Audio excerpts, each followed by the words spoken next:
Toya era um perdedor comum e pouco talentoso no ensino médio, tentando ao máximo se preparar para os exames nacionais. Mas enquanto ele se esforça para se concentrar e estudar, seus colegas ficam apenas brincando e conversando sobre uma recente sequência de assassinatos que vem acontecendo na cidade. Aparentemente, sempre que uma vítima é morta, as pessoas relatam ter visto pétalas no local, por isso todos começam a acreditar que essas pétalas podem ter alguma relação com o assassino em série. Mas Toya não poderia se importar menos com isso. Pouco depois, o professor entra na sala e pede a atenção da turma, pois gostaria de apresentar uma nova aluna. No entanto, quando ele a chama, ela simplesmente ignora o professor e toda a classe caminhando diretamente até Toya e se apresentando como Raito. Toya não faz ideia de por que essa garota aleatória está tão interessada nele, mas sabe que é melhor não se envolver em coisas de protagonista maluco, e ela claramente parece uma personagem principal. Então responde de forma desinteressada e volta a estudar. A garota se senta ao lado dele e não diz mais nada durante a aula. Porém, quando as aulas terminam e Toya está indo para casa, ela aparece novamente, sobe no corrimão ao lado dele e faz um mortal para trás completamente desnecessário. Toya fica confuso, já que ainda não entende por que essa aluna transferida está tão interessada nele. Antes que ele possa sequer processar isso, Aito segura o rosto dele e encara diretamente seus olhos. Isso o assusta. Então, ele se afasta e diz que precisa ir para o cursinho, saindo rapidamente, enquanto ele vai embora. Aito liga para alguém chamado Neumann e diz que estava certa sobre o olhar nos olhos de Toya, e com essa simples frase, Toya oficialmente entra na trama sem ter como escapar disso agora. Enquanto isso, em um beco escuro da cidade, um homem perturbado ataca uma mulher com uma faca de açougueiro, dizendo que fará uma bela refeição com ela, e coincidentemente esse beco fica perto do cursinho que Toya frequenta. Ou seja, as coisas já não parecem nada boas para ele. Toya está sentado em um banco, em frente ao cursinho, olhando os resultados de sua última prova simulada. Para ser honesto, não são ruins. Ele tem uma média de 70%, mas isso está longe de ser suficiente no sistema educacional asiático. Frustrado, ele joga os papéis fora e fica ali sentado, desejando ter algum tipo de talento, literalmente qualquer coisa, se isso significasse não continuar sendo um inútil pelo resto da vida. Mas por mais que deseje, ele sabe que talentos não caem do céu, então não adianta apenas querer. Ao mesmo tempo, perto daquele beco, dois policiais chegam para investigar, já que algumas pessoas relataram ter ouvido gritos de uma mulher, porém ainda não encontraram nada. De repente vem um homem curvado em um canto e assumem que ele está apenas bêbado. Um dos policiais se aproxima para verificar se ele está bem, mas para seu horror percebe que o homem está comendo os restos humanos da mulher de antes e parece orgulhoso disso. O policial entende imediatamente que ele não está em seu juízo perfeito e puxa a arma pronto para atirar caso ele faça qualquer movimento suspeito. Pouco depois, Toya está voltando para casa e passa pelo mesmo beco. A primeira coisa que vê são os corpos decapitados dos dois policiais, enquanto o homem insano está ali rindo sem parar. E assim Toya é oficialmente arrastado para a trama. Nesse momento, Aito surge do nada ao ver a expressão de Toya. Ela pergunta se ele está se sentindo com inveja. Ela explica que quando as pessoas presenciam o talento de alguém, normalmente sentem uma de três coisas: admiração, medo ou inveja. E acredita que alguém como Toya, que sempre desejou tanto ter um talento, deve estar sentindo inveja naquele momento. Toya ainda tenta entender toda a situação e como Raito sabia que ele estaria ali. Mas então o homem percebe os dois. Ao que parece, ele tem um certo histórico com Aito. Ele diz que foi graças a ela que conseguiu despertar seu talento e que é profundamente grato por isso. Porém, demonstrando sua gratidão distorcida, ele declara que fará dela sua próxima refeição. Ele avança contra os dois, mas mesmo estando olhando diretamente para eles, Raito consegue agarrar Toya e se esconder atrás de um pilar antes que a faca sequer toque o chão. Aparentemente essa manobra foi possível graças às previsões de cálculo de Neumann, mas Neumann avisa que Aito precisa resolver aquilo rapidamente. Então Aito entrega seu celular a Toya e pergunta o que ele faria se existisse um item capaz de permitir que alguém adquirisse instantaneamente os talentos de suas vidas passadas. Para alguém como Toya, isso parece um sonho realizado, mas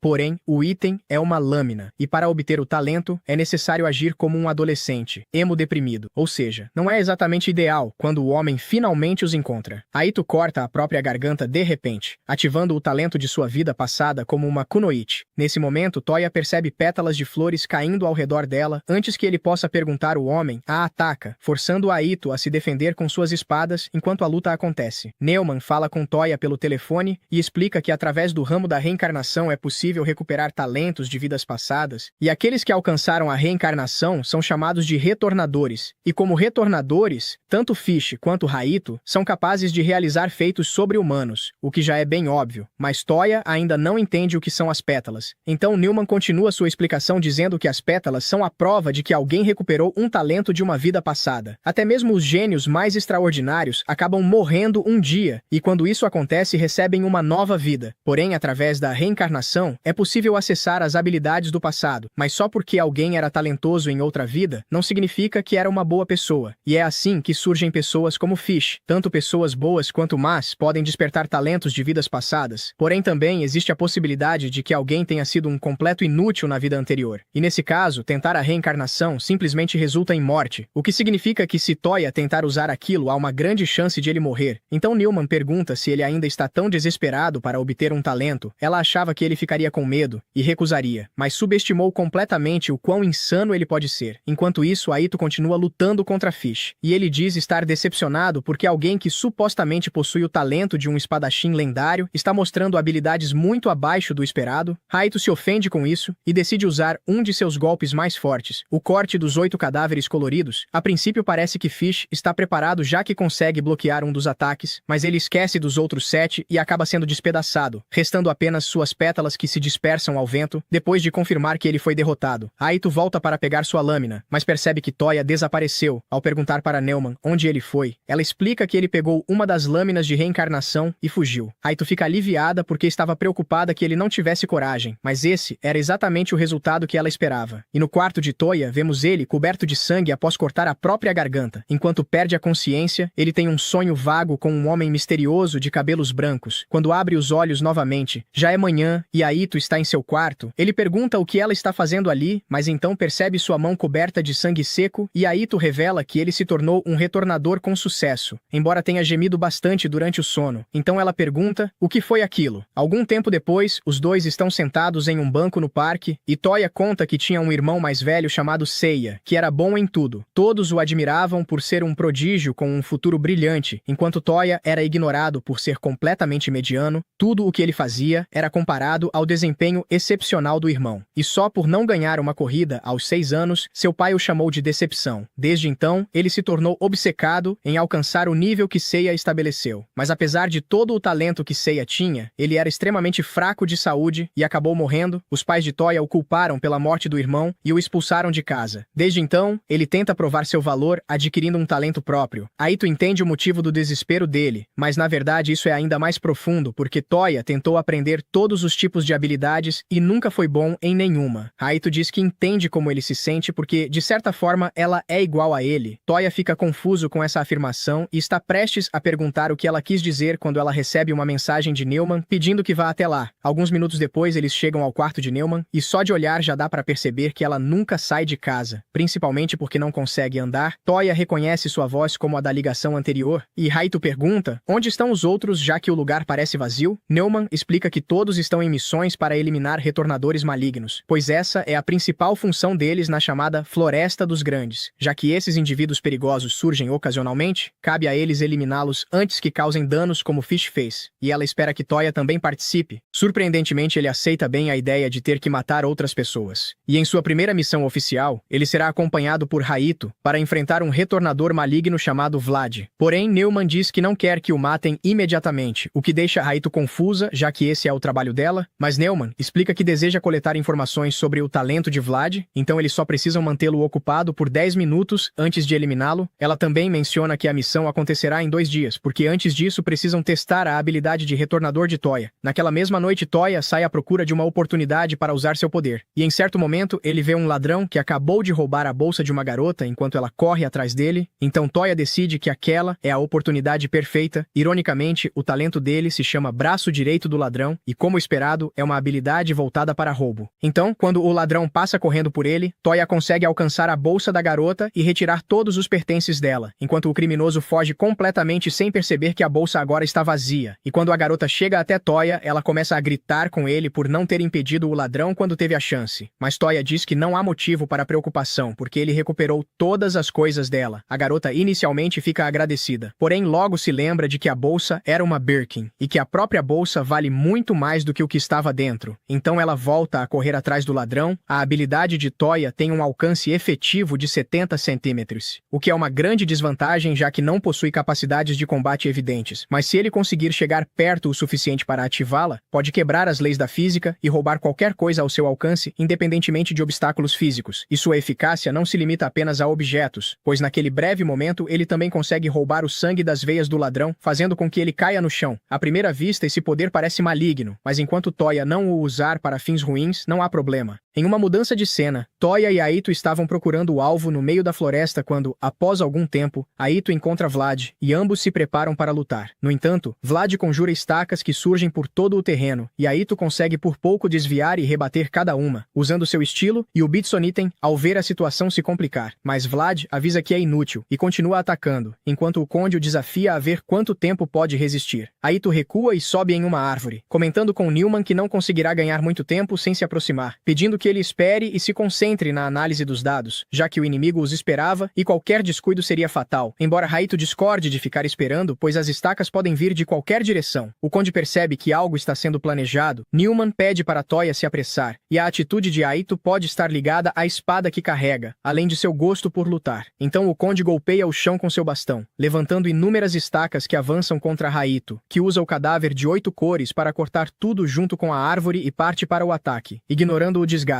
Mas desta vez falha em cortar as lâminas e acaba ferida, levando Newman a declarar a missão como fracassada e ordenar a retirada, embora Toya não obedeça. Quando o conde já se considerava vitorioso, uma mão atravessa seu peito. Era Toya, que após 10 minutos conseguiu usar seu poder. O conde cai, mas se levanta rindo ao perceber que Toya é recém-reencarnado e ainda não domina seu talento, prometendo executá-los, até que uma voz o manda recuar e uma névoa escura toma o lugar, com olhos no ar, advertindo Toya a não se mover, fazendo o conde obedecer e chamar aquela presença de senhor antes de desaparecer, permitindo que Newman finalize a missão e ordene a retirada. Mais tarde, Toya sozinho revela que o conde o procurou para recuperar o que foi roubado, seu talento, e deduz que isso foi mantido em segredo, já que um reencarnado sem talento seria uma desgraça. Então, usa novamente seu poder, o saque do ladrão, eliminando o conde com suas próprias adagas e afirmando que usará aquele talento de formas inimagináveis, deixando claro que não se importa em ajudar a humanidade e que pretende roubar todos os talentos, sejam de heróis ou pecadores, até se tornar o mais talentoso da história e superar seu irmão, acreditando que no fim será ele quem dará a última risada. No dia seguinte, Newman comenta que ele acordou antes mesmo do alarme tocar, e estranha o fato de ter ficado acordado até tarde estudando novamente, já que seu desempenho nas provas tem sido lento. Então, ele pergunta a Newman o que tem na agenda para o dia, e ela responde que será o extermínio dos Returners malignos. Porém, antes disso, há um lugar onde ele precisa passar com ela. Eles vão até um ginásio, e Newman começa a gritar que já está na hora de levantar. Então vemos Aito dormindo no chão. Ela agradece por terem passado lá para acordá-la, enquanto Newman a chama de desleixada.